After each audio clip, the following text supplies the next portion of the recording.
please, just a few minutes more. I'm almost finished.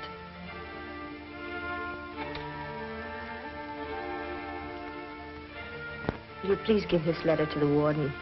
It's for Mr. Finch. I will.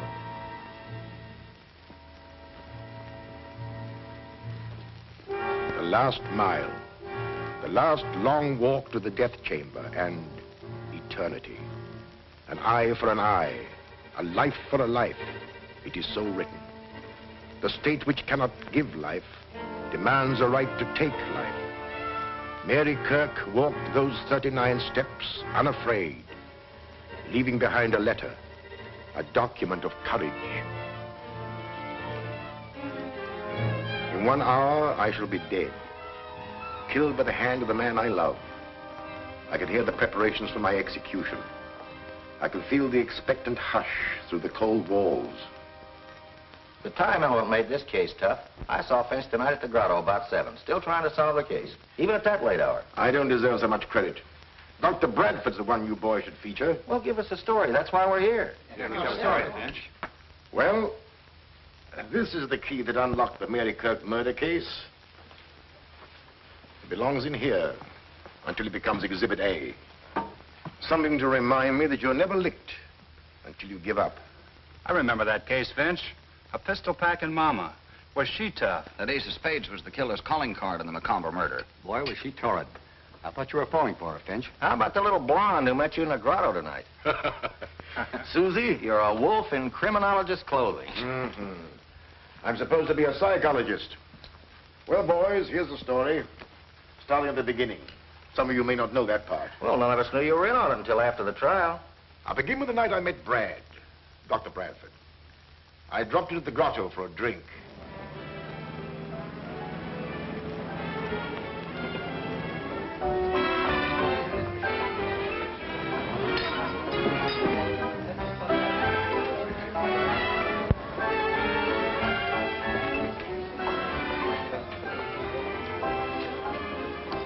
Bourbon and soda, please. No ice. So after all that, what could I do? I just had to accept the mink coat.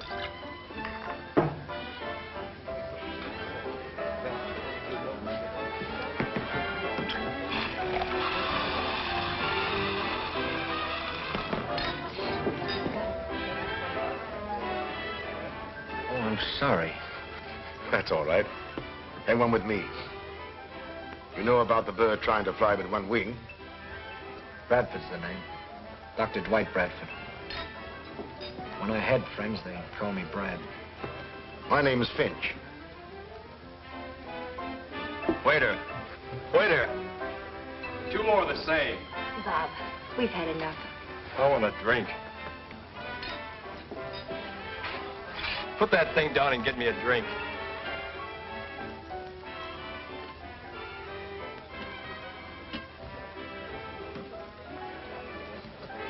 Office around here? No, I'm not a practicing physician. I'm doing some research. You're lucky. Doing something you like. Aren't you? Charles Finch, the criminologist. I've seen your picture in papers. I keep insisting that I'm a psychologist. And I say I'm a scientist, but I haven't proved it yet. That's not all. I've got another job. Have to. Scientists rarely make a living. But I don't talk about it.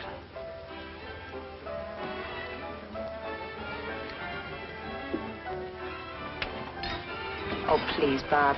I wish you wouldn't. Oh, let me alone. Oh, look! All right?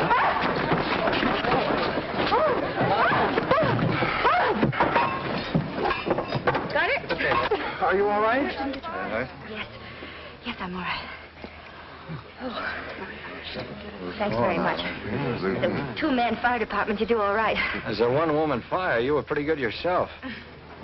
I'll fix that for you. There we are. Sorry to do this to your coat, Mr. Finch. Oh, that's unnecessary. Guess you'll have to come along. That's all right. You better go back and finish your drink. Here. Excuse me. Good night. The fire department's taking me home. Oh.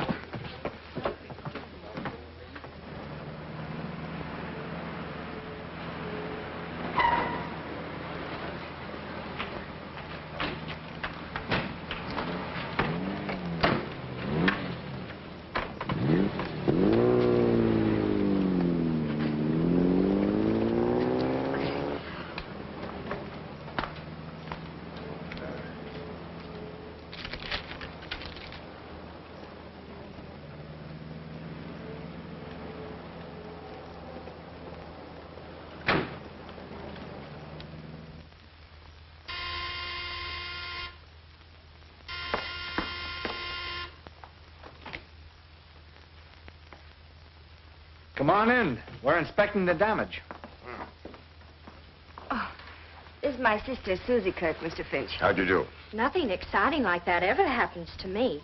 It's always Mary. Don't bother, Doctor. It's completely ruined. Susie, didn't you come in just before we did?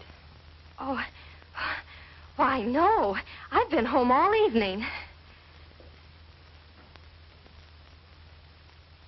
I knew Susie was lying, but thought no more about it. In fact, the incident had been almost forgotten. When one night, I received a call from Dr. Bradford. He wanted me to meet him in his laboratory, saying there was a special reason for requesting it.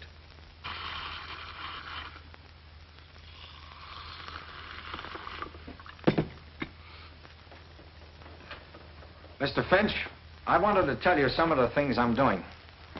Bourbon and soda, isn't it? And no ice? And no ice. Pardon. A few months ago, the papers and magazines carried some surprising stories about the celebrated Dr. Ziegfeld, who has since died. He claimed he had revived animals after they had been dead for some time. Yes, I read about it. Now, from my own research, I'm convinced he was right. And I'm determined to carry on his work. The very essence of life, I believe, clings to cells and is held in the heart of atoms for an indefinite length of time, depending somewhat upon how we meet our end.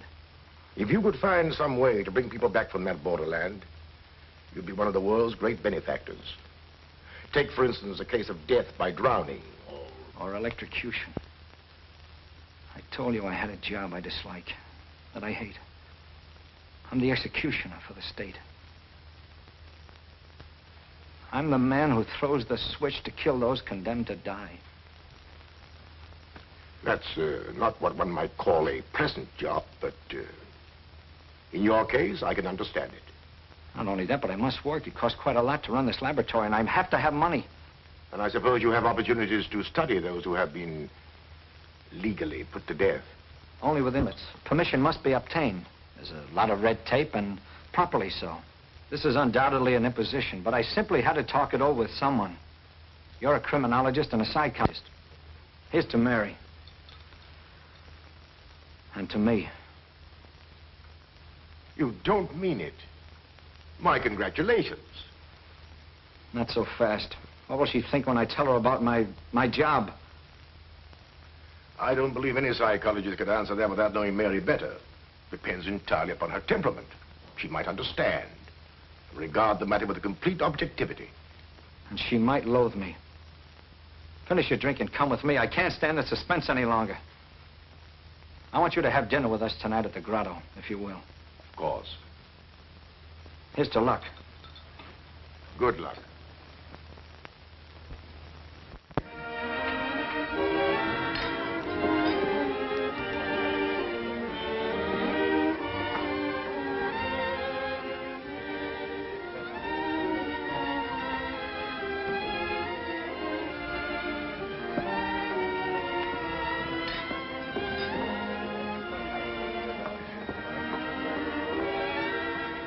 Sorry to be late. How are you, Mr. Finch? Glad to see you again. A man named Richard was telephoning Susie, and he was so insistent that I was trying to find out where she was. Did you leave a message for her? Yes, I did. I left word where she could find me. Mary, Would you care for a drink? I'd like a cup of coffee. Coffee. Waiter, bring the lady a cup of tea, please. I said coffee. Coffee. She said coffee. Mary, this is probably the strangest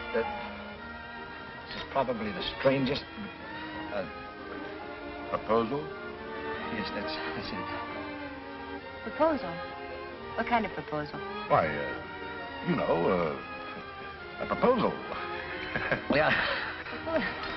Yeah, proposal. It's probably the strangest proposal because, it's rather odd that the guy who's going to propose invites a third party to be present at such a time. Mary, I want you to... Is, marry the word? Yes, it is. Yes, that's the word. I love you. Well, perhaps I better leave. No.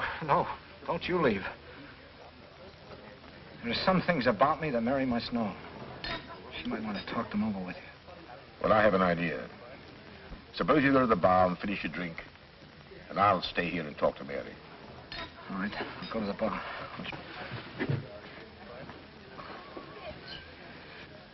Give me a high rye ball. But a lot of high rye balls.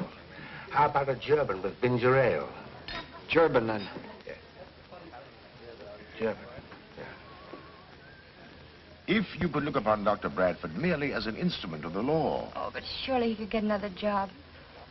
If he loves me. He does love you. And we might get him another job, as you suggest. In fact, I already have an idea that might work out. But, Mary, try to understand that his chief reason for holding this position is because through his prison association, he had opportunities for investigation. Oh, but I couldn't, Finch. I simply couldn't. Look, he'd be leaving me at night, and I'd wait, watching the clock, knowing that when the hour came, Brad would... Oh, I couldn't.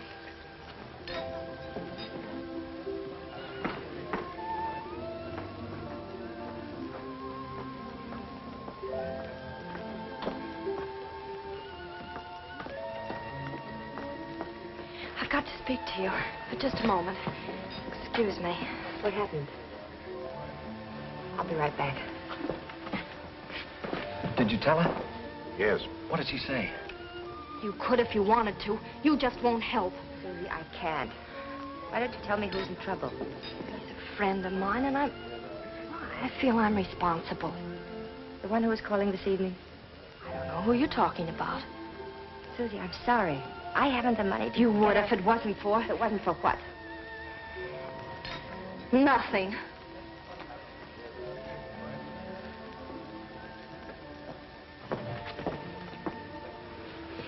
Your sister seems upset. Can I be of any assistance? No, thanks. Susie's always taking somebody else's troubles on her shoulders. Sit down, Mary. Well, I'm sorry, Brad. There's nothing more to be said, is there? Mr. Finch has probably told you how I feel about things. But somebody has to do it. It doesn't have to be the man I... Oh, give it up, Brad, please. I can't, Mary. Not yet.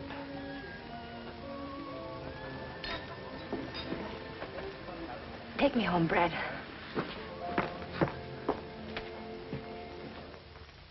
Some time passed. I used to see Brad now and then. He was quite depressed, dejected. One night, we were dining together at the grotto when... But let's get back to this letter for a moment. In a few minutes, I must answer with my life, because out of my father's past, a specter has come back to haunt me, to provide a motive for murder. Now, in order to better understand this, we should know a little more about Mary.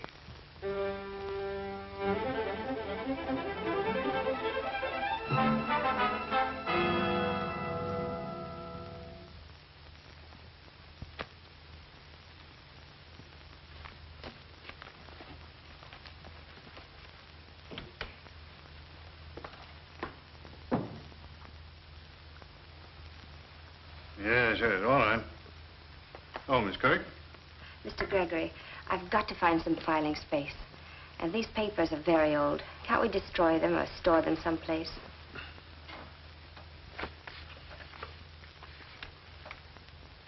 My, Tom Logan. I was too smart for that crook. I was appointed head of the civic committee to clean up the city. Picked the right man, busted the racketeers in jig time. Logan was killed. That was a dozen years ago. How'd you know that? The complaint's dated. Oh, of course. I thought you were too young to remember. About the age of Tom Logan's oldest girl, I should guess. Then there was a younger one. Mother died when she was born. I tried to find them both, plunk them in a reform school. But some relative of the mother's took her out of the state. Two little crooks, I suppose. Couldn't be anything else. Blood will tell. I pride myself on the fact that everyone working for me in my bank comes from the right people. I've personally examined their backgrounds and know they can all be trusted. What about me? You're the one exception. However, Frank Ross, my oldest friend, recommended you. His word's good enough for me. You've been with me for 5 years, and you wouldn't be in this confidential position if you hadn't shown the right stuff. Thank you, Mr. Gregory. What about the papers? You can get rid of them. No use of cluttering up things with these records. I've got a whole scrap of newspaper clippings at home. I'll take care of these the first thing in the morning. And if there's nothing more, I'll go home now. All right, good night.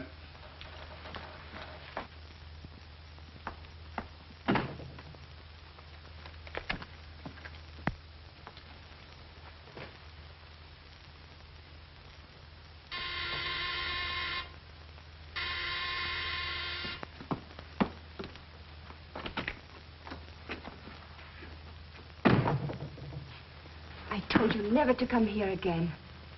I don't want Susie to know. Ah, slow down. I got good news for you. I'm leaving town. I'm taking up a little collection from some of my friends and thought maybe you'd like to contribute. I haven't got much. You've taken almost I helped everything. Tom Logan plenty when the going was rough. And that's something you wouldn't want me to tell Mr. Gregory. But think it over. It'd be worth a lot to you, wouldn't it, if you never saw me again?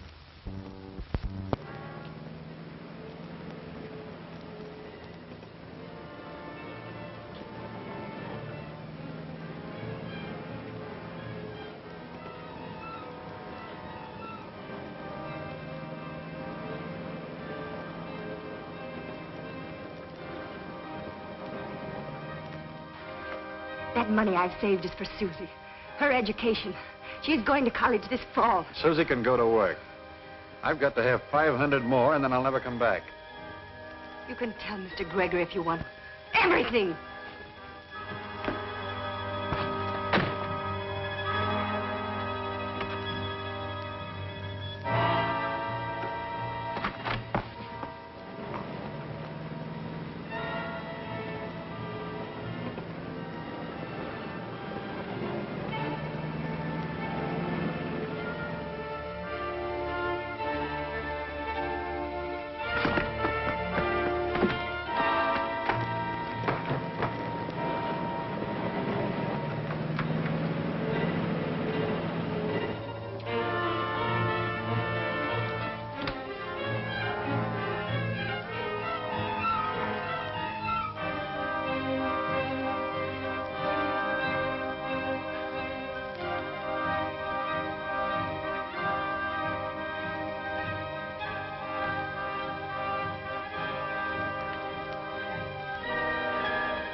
What happened?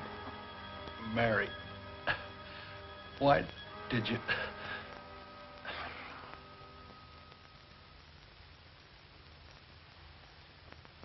He says somebody named Mary done it.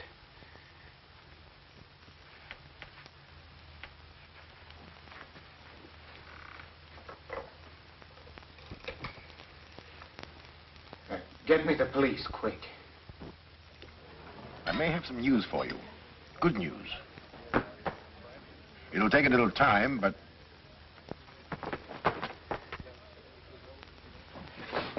Mary, what's happened? Oh, I was hoping I could find you here. Something dreadful's happened. Please come with me right now.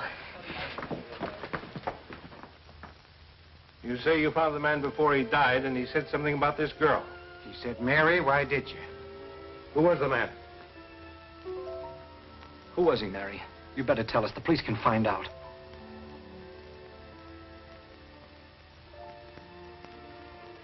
Oh, Red.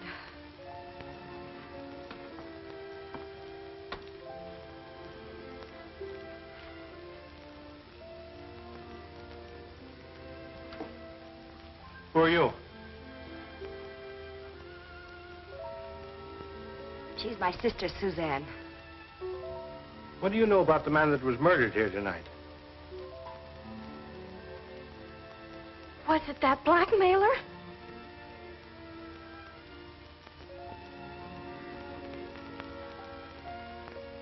His name was Willis Millen.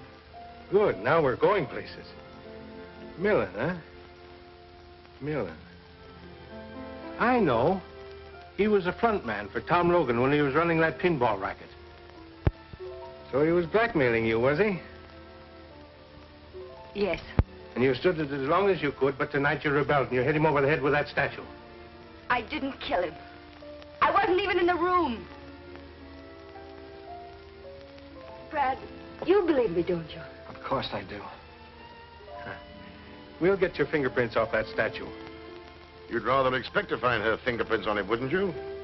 This is her home. You know, every so often we bump into you, Charlie Finch. You've probably forgotten that I have a couple of witnesses who saw her hit him over the head.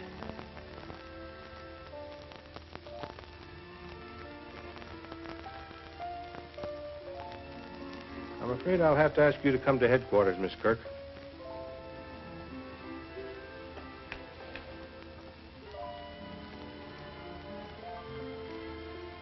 Have you found any other clues? I didn't search the place. One of the boys did. He didn't find anything. This isn't one of those tough cases that depends on clues. Perhaps. In my experience is there's no such thing as a sure conviction. Not even when there's a confession. The girl claims she didn't do it.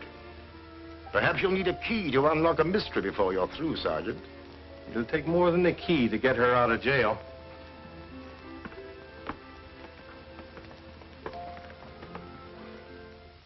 I had a key, all right, but a key without a door to unlock. It wasn't difficult to find out where Millen lived, but the key didn't fit his lock. Then I questioned Susie regarding her boyfriends, and she was reticent. She was more than that, she was cagey. Sometimes I thought she didn't care what happened to Mary. Then, one day, I discovered a thumbprint on the key, which matched exactly with one I had found on the statue. There were plenty of Mary's prints there, so they disregarded the only important one. Mr. Gregory, of course, will always believe that I'm guilty. He will probably witness my execution with a smile. Well, he won't have long to wait. They will come for me soon now. I went to see Gregory. Your interest in this case, Mr. Finch, is, in my opinion, entirely unwarranted. The shame and humiliation this has brought upon me is almost unbearable. I can't hold my head up again. I can understand your emotion, Mr. Gregory, but it's the girl who's going on trial for her life. Tom Logan's daughter. That's the bitter pill I have to swallow. If you could in some way help me to clear her, you'll be helping your own case at the same time. Feel? Well, being human, I feel very sorry for Mary Kirk. Much more to be said. I don't blame those people at the trial. It was all against me. I lived a nightmare of days.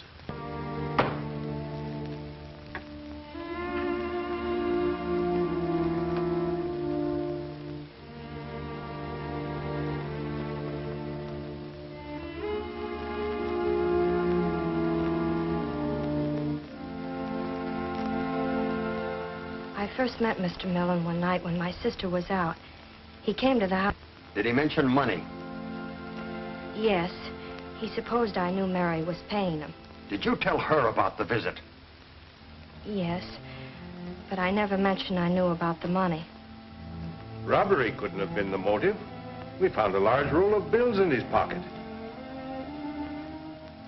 If I'd known she was using an alias, that she was Tom Logan's daughter... Objection. Objection sustained. I can say what I think. Not in this court. Mr. Gregory, it is Mary Kirk Logan who is on trial, not her father. But I... You will confine your answers to the questions asked. Susie, do you believe your sister is guilty? Yes. Why do you think that? I heard Mary threaten him once, when I was in the bedroom, and she didn't know it. Then I seen her bring something down over his head, and he fell. You could identify her? You are sure it was the defendant? We went in. Yes, we know, Mr. Avery. But you mean to tell the judge and this jury that you could be sure it was the defendant? That the figures on the window shade were so distinct you couldn't be mistaken? I'm positive. I gotta believe my own eyes.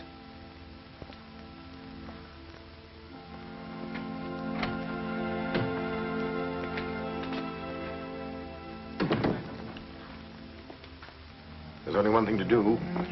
Put Mary on the stand. Perhaps her sincerity will convince some of them. When I came out of the bedroom, I saw no one. He was lying there. I wanted to get help.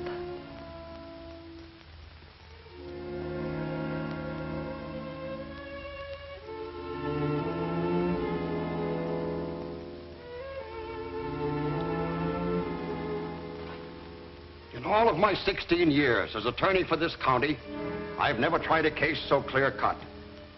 Everything is there.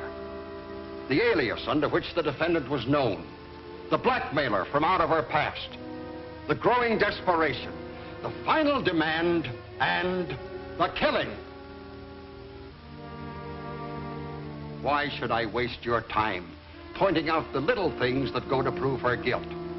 We've presented witnesses to the crime. This is a question of honesty. Human beings can be mistaken. 2 witnesses have sworn they identified the defendant. But it is possible, through the confusion of rapid action silhouetted on the window shade, that they could be wrong. I put the defendant on the witness stand so you could judge her honesty. If she were dishonest, she could have claimed Millen attacked her and she struck him in self-defense. She didn't claim it because she was telling the truth. We find the defendant guilty, as charged. On the night of April 15th at 11 o'clock,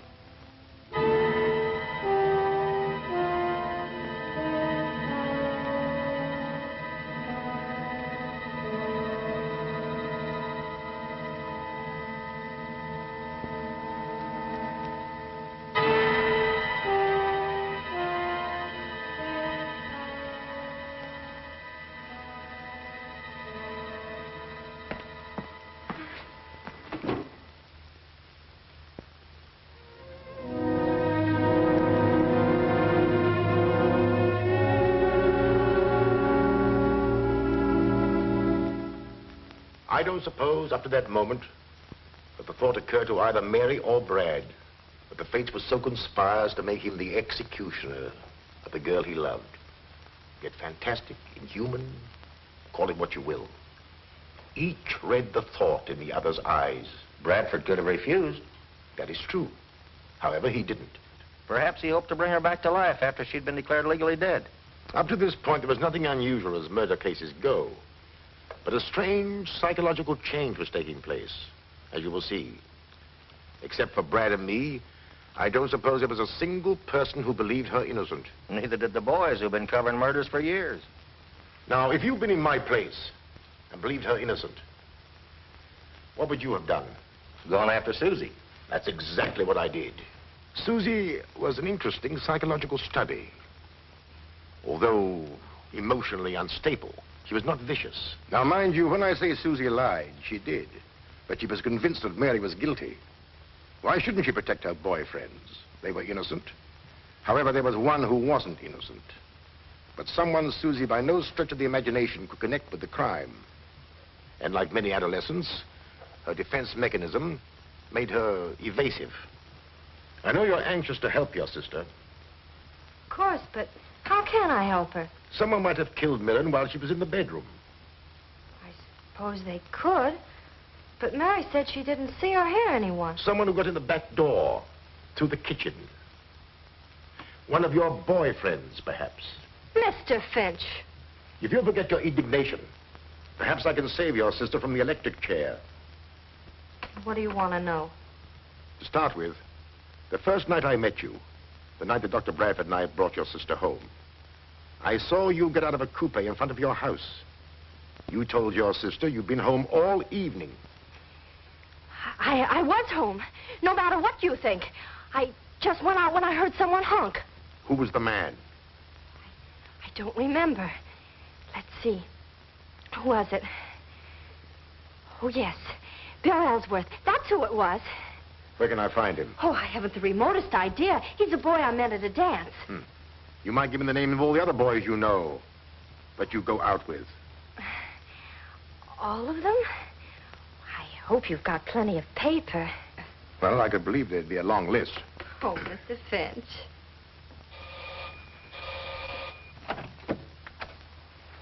Good morning. Does Bill Ellsworth live here? He does when he's home, but he's been in South America for over a year. I thought so. Excuse me.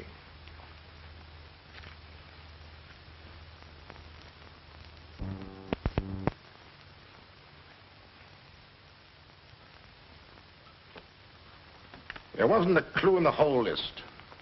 A lot of youngsters, most of them, many of them like Ellsworth, not even in the country. And I had caught Susie in another lie. Well, what about Millen's friends? Millen was always a cheap grafter, a coward. I tried through his friends to get a clue, but even the underworld despised him. Well, he was no friend of Tom Logan's.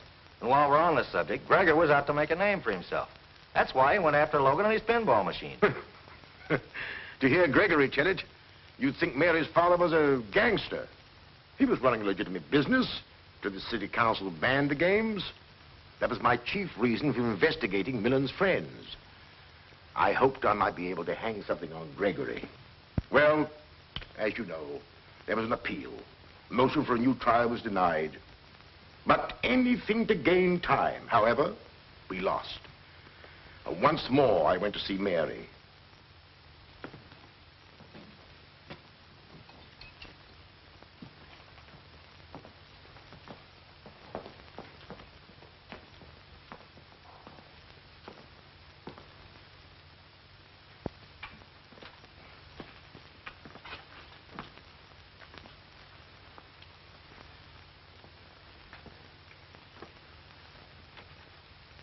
Not yet. Is there trouble in finding someone with a motive? Do you remember the night you came out of the grotto to meet Brad and me, and you were late? You said some man had been telephoning Susie. Do you recall his name? No, I don't. It was a first name. I never heard Susie mention him before. But try. Try what it was. What did he say? Well, he didn't say much. He was excited and said, tell her... Yes? I can't remember. Perhaps this will help. When Susie came into the grotto, what did she say? Did she use his name? No, all she said was that she had to have some money. And I tried to find out what it was for, but she wouldn't say. She wanted me to lend it to her. How much did you want? $1,000. Hmm. You and Brad were there at the time. I didn't feel I could pursue the subject. I just told her I couldn't let her have it. Someone, a man Susie knew, had to have $1,000. Maybe she'll remember that. I'll come again, Mary. Call me tonight, will you? Anything new from Finch? No. But he's still at it. And he's the best man in the country. It's good to have a friend like him. I wish I could help as much. If I could only do something. You've done everything anybody could. You know I love you, Mary. And you believe me, don't you?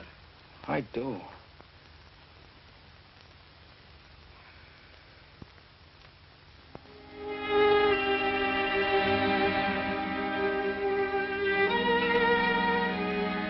The matron has come for me now, and I must close this. But I want to tell you something it will be difficult for you to believe. Incredible as it may seem, as the hour of our execution approached, Mary became resigned to the fact that Brad was the executioner for the state. To quote her, "I wanted to be Brad. I know now how the women of our western plains must have felt when facing death at the hands of savages." By a process of reasoning, she became to regard Brad, the executioner, as but one small cog in the machinery of the law by which he was doomed to die. The jurors that voted for conviction and the judge who passed sentence were far more responsible, in her opinion. Well, she's right, but who'd expect a woman to be that logical? That brings us to tonight. At the grotto. And Susie. The usual. No ice. Yeah, just the man I want to see. Any last-minute developments in the Mary Kirk case? Nothing. 7 o'clock. Guess the execution will come off on schedule. At 11. You asked me to meet you here? Oh, yes. And you're right on time. Come on. Let's find a booth. Finch is still trying. I talked to that little dame, and she doesn't know anything. And I mean anything. And coffee. Susie, I don't believe you are consciously sending your sister to the electric chair, but I am positive that you hold the key to the murder. If you bring that subject up again, I'll leave. You've lied to me several times. Whom are you protecting? Sit down. If you attempt to leave, I'll take you to jail for questioning. Jail? Yes, jail. Now, whom are you protecting? You're protecting someone, and I believe that that man killed Millen. I'm not protecting anyone. I've got a right to some privacy. Oh, do you think I'd keep anything back if I thought it would save Mary's life? Let me be the judge of that. Susie, seemingly unimportant things are sometimes of the greatest importance to the trained investigator. Of course you want to save Mary, but you're working on the assumption that she's guilty. You told me that. I don't believe she is. Oh, I'll tell you tomorrow everything I know. You'll see then how unimportant. Oh, please don't do that. It makes me nervous. Oh, of course. But tomorrow will be too late. I just happen to know something which doesn't concern anyone in the world but...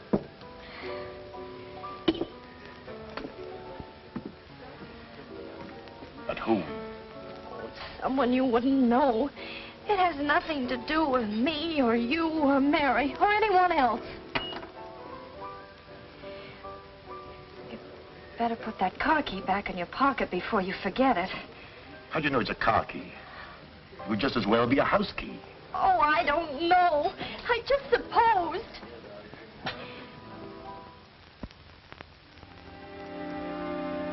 No message for me? No, sir. Mr. Finch hasn't telephoned. Not since early this afternoon. It was nice of him to give me hope. Nothing from... No, Doctor. She didn't ask for someone else to take my place? No, sir.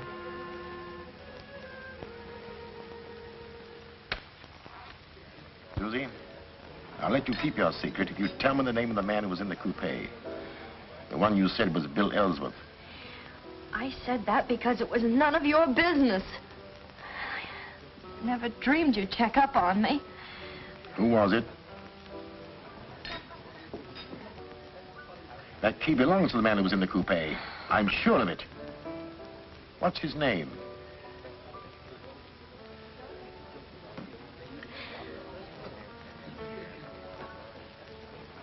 Ah, I remember his name. You tried to borrow money from your sister for him. His name is Richard. Oh. You wouldn't tell me because you were afraid he might involve you in some personal scandal. He was very close to you, wasn't he? Am I right? No. No. But I promise to keep you out of it, Susie. Look at it my way.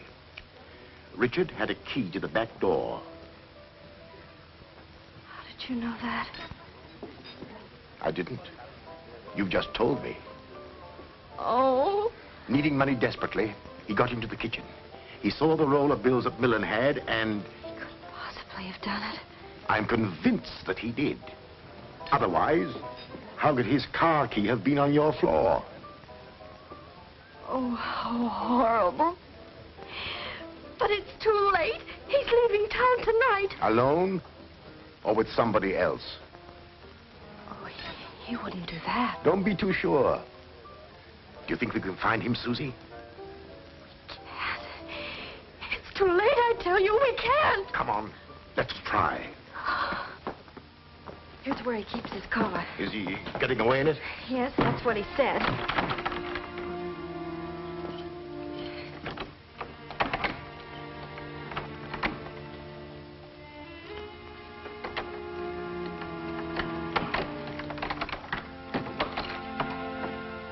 That's his car. Good. We're in time. Where does he live? Around the corner. Ah.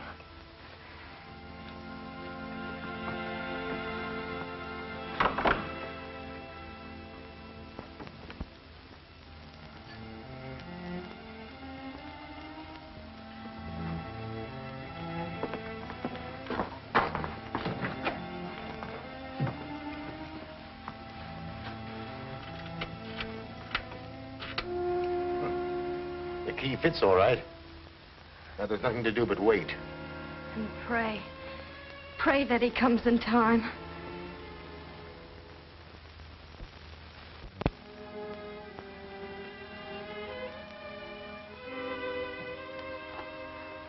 What time is it?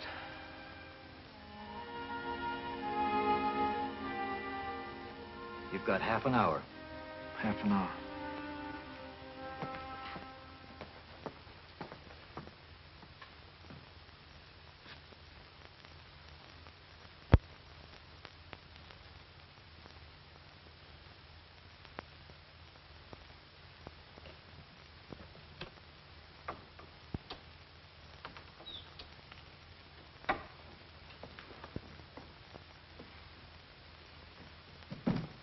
Richard.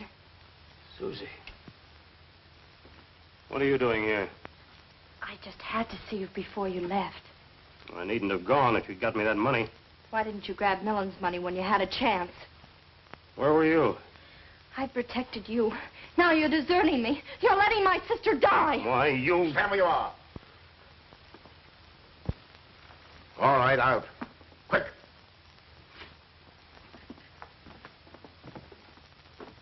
Snell's proved to be a coward at heart. He wasn't hard to handle. He was stalling as much as I suspected. He worked at Gregory's bank and wanted to be a big shot. So he stole some money and tried to cover it up. Then he stole some more to make his first theft good, and so on. Susie was flattered by his attentions and tried to get some money for Mary for him. Heaven knows what reason. What really happened was...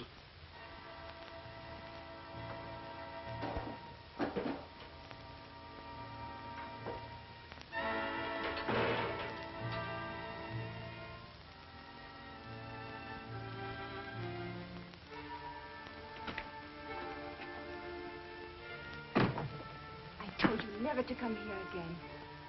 I don't want Susie to know. Now, slow down. I got good news for you. I'm leaving town. I'm taking up a little collection from some of my friends and thought maybe you'd like to contribute. You've taken I helped Tom Logan plenty when the going was tough. And that's something you wouldn't want me to tell Mr. Gregory. That money I've saved is for Susie. Her education. She's going to college this fall. Susie can go to work. I've got to have 500 more, and then I'll never come back. You can tell Mr. Gregory if you want to. Everything!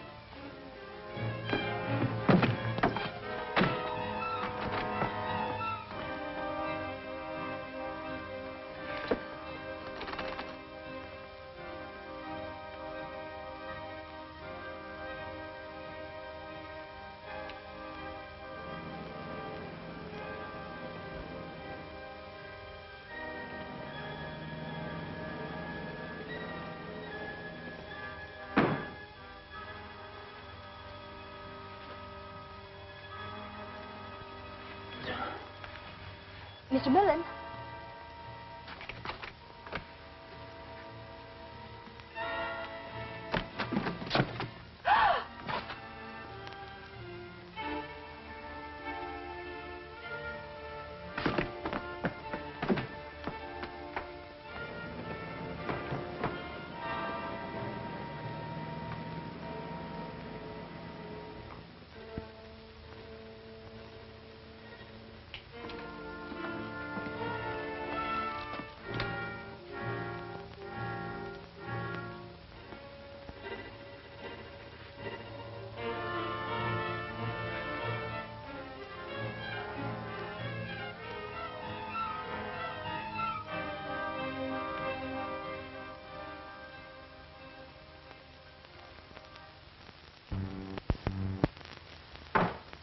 Until Gregory hears this.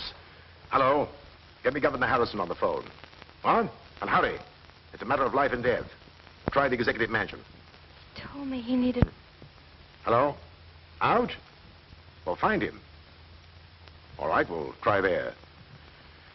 Governor Harrison had a broadcast tonight. His wife doesn't know where he went from there. Oh, yes? Is Governor Harrison there? Left 10 minutes ago. Did he go home? Did he have anybody with him? Just his chauffeur. Thank you. Susie, Get on that telephone and keep trying. The police here will help you. Tell Mrs. Harrison who you are, and we have a confession. We're fighting against time. Get me a motorcycle escort. I'm going to try and convince that warden if I can get there in time. Oh, couldn't you telephone him? He won't listen to anybody but the governor. That's the law. But if I can see him, I might get him to delay the execution. Oh, I'll get the governor somehow.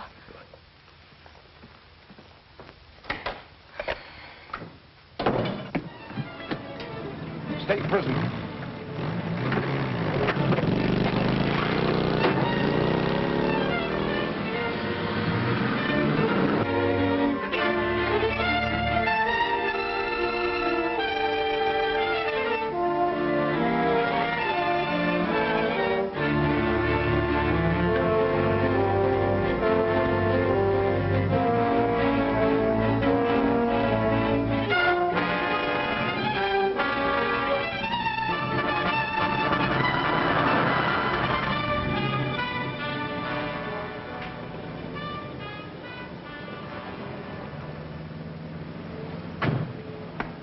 What are we doing here, Jennings? Oh, this is it? Good. It's not a very nice place for a governor to be seen, but it's... Tush, Jennings. Nice places, as you call them, never have the kind of sandwiches I like.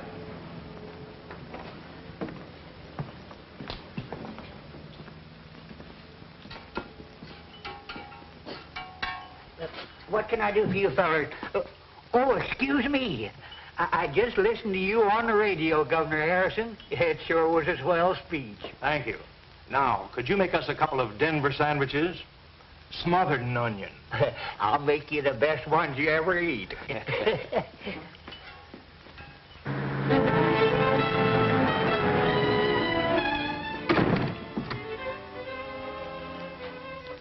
About time, Dr. Bradford. Yes, I know. Of course you know how I feel. How we all feel about it. Thank you.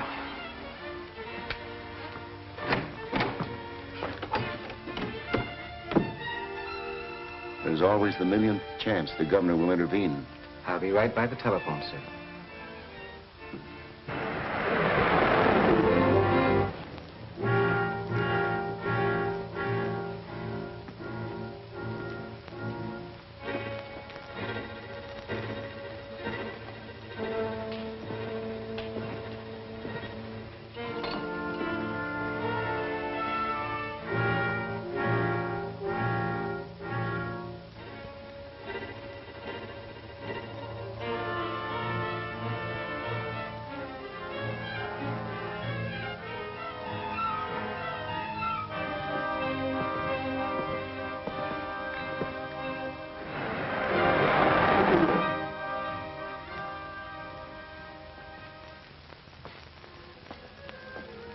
Late.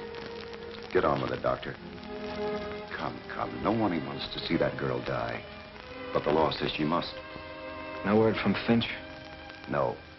And none from the governor. She's innocent, Warden. You know she is. I believe she is. It's coming to know her. But it's... We can't kill her. We can't. We have no choice. Maybe you have no choice. But I have. I'm not going to throw the switch until I hear from Finch. Think of the girl.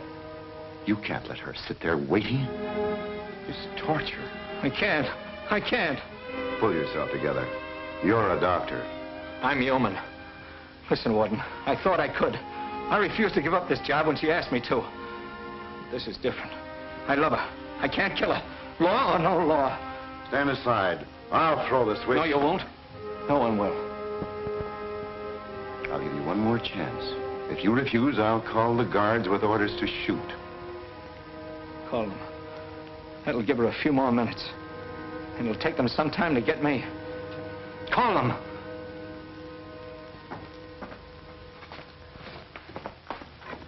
Listen to me and you'll have the scoop of the year. We've got Snell's confession. My sister's innocent. Help me. Please. I'll give you one last chance. Come on.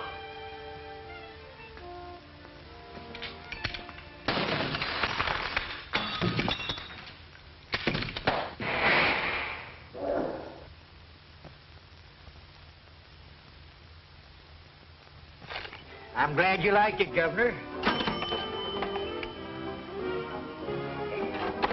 We are interrupting this program for an important announcement. We are trying to reach Governor Harrison. If Governor Harrison hears this, please call Warden Lewis at once. Snell, a bank teller, has confessed to the murder of Willis Millen. Mary Kirk Logan is innocent. Governor Harrison, please call Warden Lewis immediately.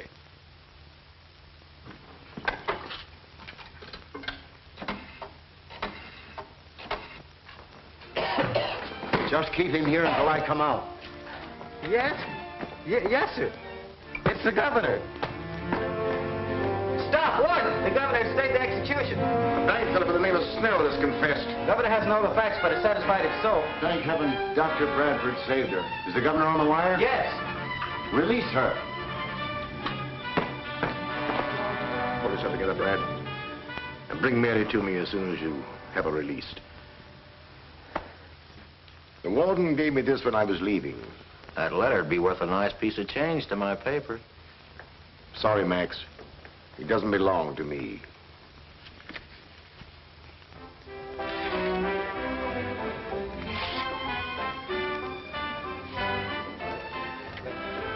No, let's not be so solemn. It's a rare thing for the ghost elect to be able to destroy her last will and testament. Which reminds me, this letter is your appointment to the staff of the Chicago Research Foundation and Professor Michelson. Thanks for everything. Well, here's to the new job, a lovely wife. My dear friend. I prefer my toast this way. Waiter! Waiter! Put that thing down and get me a drink. Please, Bob, you've had enough. I want a drink. Darling, I think we'd better leave. This is where we came in. You coming? No, I think I'll stay. I still have my overcoat, and you never can tell.